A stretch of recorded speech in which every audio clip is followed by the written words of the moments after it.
பெண்களுக்கு எதிரான வன்முறைகளை தடுக்க கோரி சென்னை தியாகராய நகரில் தமிழக மகிழா காங்கிரஸ் கட்சியின் சார்பில் ஆர்ப்பாட்டம் நடைபெற்றது. அபிபுல்லா சாலையில் தமிழக மகிழா காங்கிரஸ் தலைவர் ஜான்சி ராணி தலைமையில் நடைபெற்ற இந்த ஆர்ப்பாட்டத்தின் போது இரக்கமின்றி சுவாதியை வெட்டி படுகொலை செய்த குற்றவாளியை விரைந்து பிடிக்கவும், இணையதளத்தில் தன்னை ஆபாசமாக சித்தரித்ததால் சேலத்தில் இளம்பெண் தற்கொலைக்கு காரணமானவர்களை கைது செய்ய வலியுறுத்தியும் காவல்துறைக்கு வேண்டுகோள் விடுக்கப்பட்டது.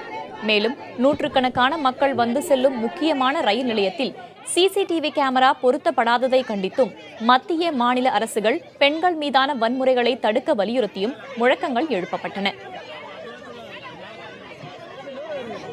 பெண்கள் அன்றாடம் ஒன்று கற்பழிப்புக்கு ஆளாகிறார்கள், இல்ல கொலை செய்யப்படுகிறார்கள், இல்லை தற்கொலைக்கு தூண்டப்படுகிறார்கள்.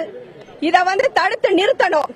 தடுத்து நிறுத்த தவறினால் மகிழா காங்கிரஸ் சார்பாக இன்னும் பல போராட்டங்கள் வெடிக்கும் என்பதை கூறிக்கொள்கிறேன்.